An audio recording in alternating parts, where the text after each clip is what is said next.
Yo guys, balik lagi bersama dengan gue, Bang Jo Review. Dan kita balik lagi ke segmen hunting nih guys. Jadi emang akhir-akhir ini gue lagi sering banget nge-hunting smartphone yang harganya miring. Dan seperti biasa, gue dapetinnya dari Lakusix Trade Center ya guys. Jadi di dalam kotak ini tuh gue beli Galaxy S21 FE dengan harga 1,93 juta. Dan gue nggak tahu kenapa ya guys, kayaknya akhir-akhir ini Lakusix itu kayak sering banget gitu ngasih HP-HP dengan minus dikit tapi harganya tuh miring banget. Jadi buat teman-teman yang mungkin pengen tahu HP ini tuh adalah S21 FE yang ada minus green line di bagian layarnya. Cuman menurut gue dengan harga 1,9 juta ini sih kayaknya worth it banget guys. Gua bisa bilang begini karena kalau seandainya kita cek di pasaran Galaxy S21 FE itu mostly harganya masih sekitar 3,5 atau 4 jutaan lebih. Dan menurut gua dengan harga 1,9 juta tapi minusnya cuma 2 garis di bagian layarnya aja, ini sih menurut gua lumayan worth it nih guys. Jadi tanpa lama-lama mungkin langsung aja kita unboxing, kita lihat kondisi smartphone-nya tuh kayak gimana. Dan kita langsung aja buka si smartphone ini guys. Oke. Jadi di sini untuk cutternya sendiri udah gua potong, makanya udah tajam lagi nih. Dan ya, HP-nya ini tuh gue beli sebenarnya barengan sama S20 Ultra yang kemarin udah diposting guys. Oke. Jadi ini adalah si isi paketnya. Dan dia HP-nya di bagian atas ya guys. Oke. Mungkin langsung kita lihat kira-kira kayak gimana si S21 FE-nya. Dan ya, jadi ini adalah si unit smartphone-nya.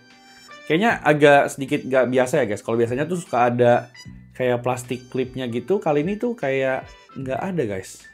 Oke, mungkin pertama kita inspeksi dulu untuk kondisi bodinya.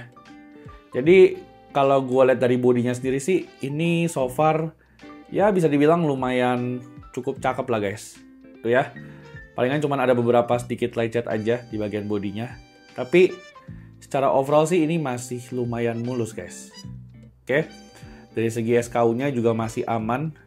Tapi ya kayaknya kalau gua perhatiin lebih lanjut nih di bagian segelnya nih, ini tuh kayaknya agak kekopek dikit guys. Tuh ya. Kelihatan nggak? Ini kayak sedikit ada bekas koyak gitu. Dan di bagian sini juga ada nih guys. Cuman untungnya dia tuh nggak sampai sobek kepotong gitu. Jadinya harusnya sih garansinya masih aktif ya guys. Oke. Terus kalau untuk layarnya ini penglihatan gue sih masih lumayan mulus, nggak ada masalah. Dan mungkin kita langsung aja nyalain kira-kira gimana sih smartphone-nya ini guys. Oke. Jadi udah nyala dan langsung kelihatan si lightsaber-nya. Ada 2 biji nih. Dan menurut gue sih dengan harga 1,9 jutaan teman-teman bisa dapetin S21 FE itu udah worth it banget guys. Apalagi yang gue beli ini adalah yang varian 256 GB. Jadinya kalau menurut gue sih ketimbang S20 Ultra kemarin kayaknya yang ini lebih kelihatan menarik guys. Tuh ya, meskipun secara feel-nya menurut gue lebih menarik si Galaxy S20 Ultra yang kemarin.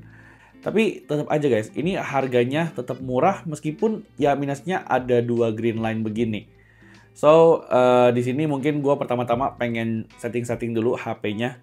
Tapi sebelum itu gue pengen ajak teman-teman seperti biasa untuk lihat spesifikasi kamera dari S21 FE ini nih guys. Teman-teman bisa lihat spesifikasinya langsung di layar berikut.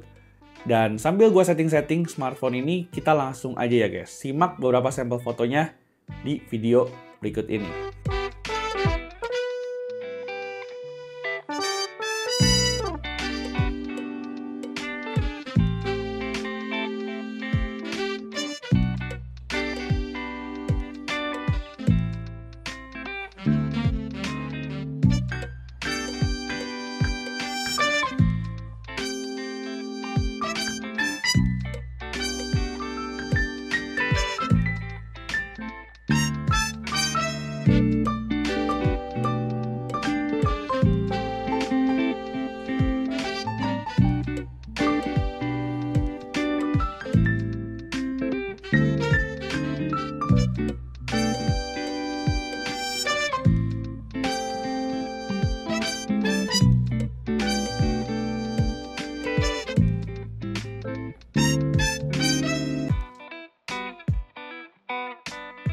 So guys, ini adalah sampel recording dari kamera depannya Samsung Galaxy S21 FE nih guys. Jadi ini gua record di resolusi paling tingginya, yaitu di 4K 60 fps.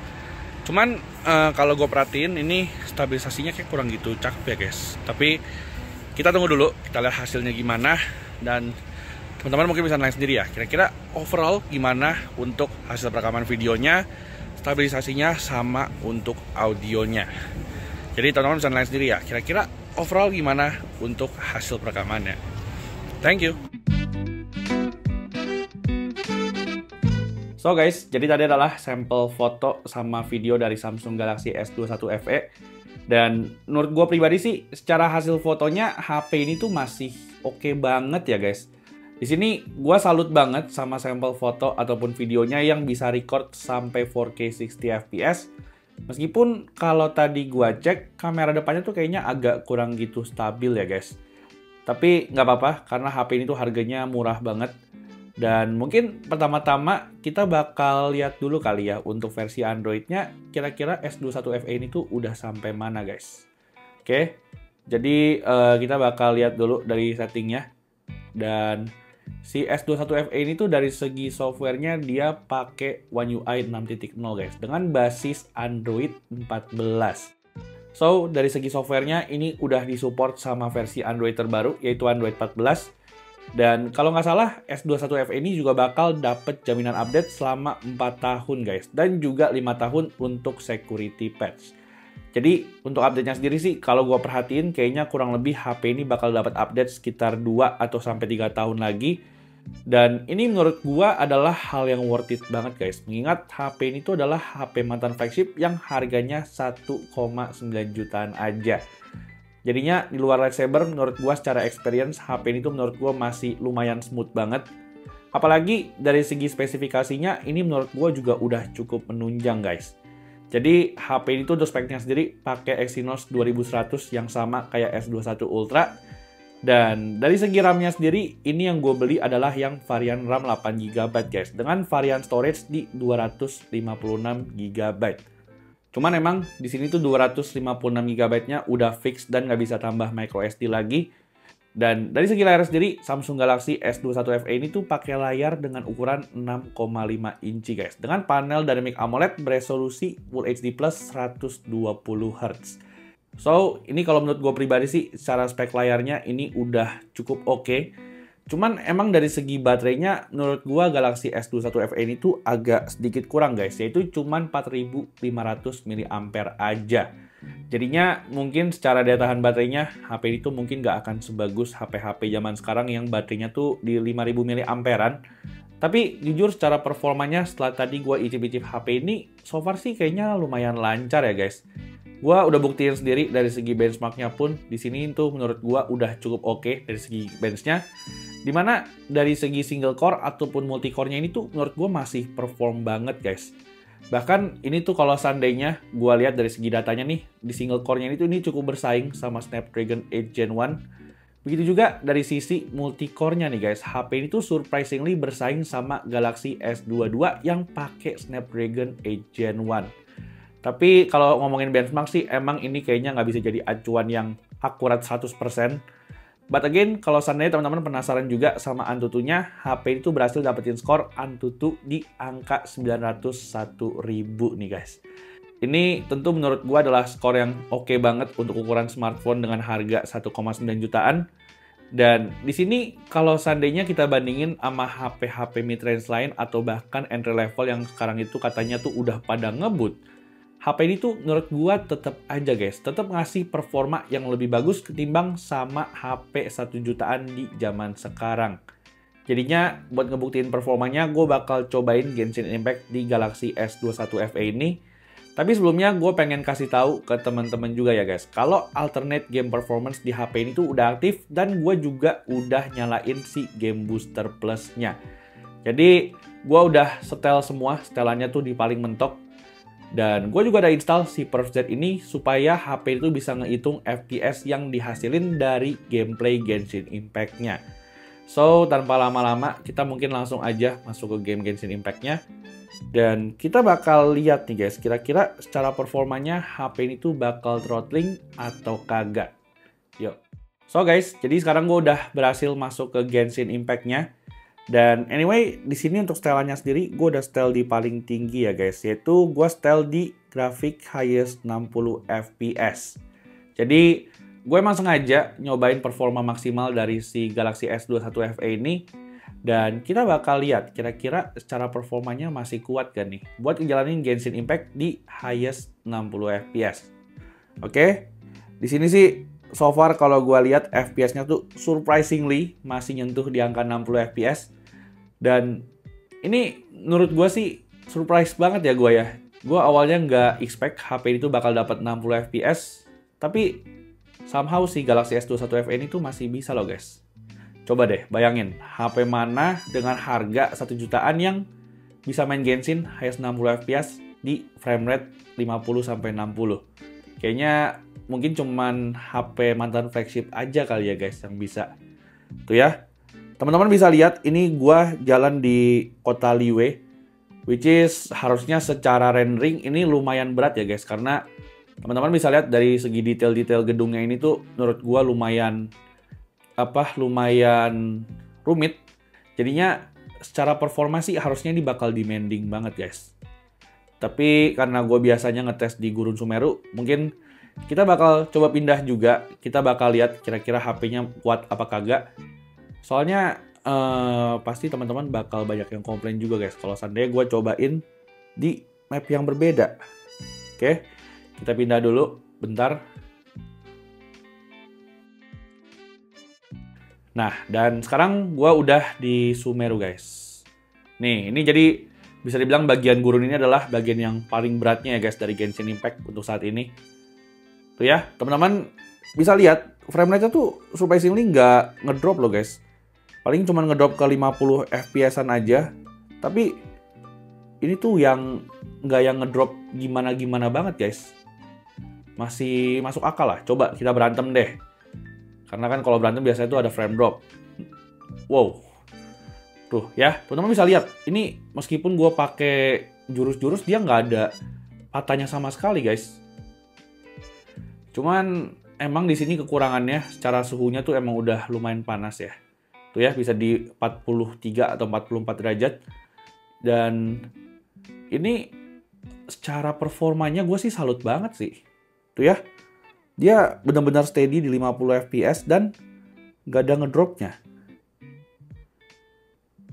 Oke, ini aman sih guys, bisa gue bilang. Cuman emang secara suhunya ini tuh udah tinggi banget. Tuh ya. Teman-teman bisa lihat suhunya dari 45 derajat sekarang. Dan frame rate-nya juga ada sedikit penurunan ke 44 sampai 47 fps guys. Tapi ini menurut gue sih masih playable banget. Dan mungkin kita coba pindah lagi ke bagian Fontaine nih guys. Jadi ini adalah map yang cukup rutin gua tes untuk Genshin Impact. Soalnya Genshin Impact itu kalau seandainya kita cuma coba di daerah Mondstadt atau Liyue itu kayaknya kurang demanding guys. Tuh ya. Wow, jatuh guys. Di di Fontaine ini juga surprisingly masih cukup perform meskipun gue udah mulai ngerasain frame drop sama panas yang cukup nyelekit di tangan gue. Dan ini suhunya tuh 45 derajat ya guys kalau di display. Tapi kalau seandainya kita ukur pakai termometer, nah suhunya tuh ada di 47 guys, 48, 49. Wah ini panas banget guys sebenarnya suhunya loh. Tapi surprisingly secara performanya ini tuh masih belum ada huge drop banget dari si S21 FE-nya. Tapi ini sih kalau dari gameplay yang gua rasain, teman-teman kayaknya wajib pasang fan cooler sih. Ini gila panasnya udah berasa parah banget guys. Coba diukur lagi. Tuh ya, teman-teman bisa lihat suhunya tuh udah 47, 48 derajat guys. Nah, 48 tuh ya.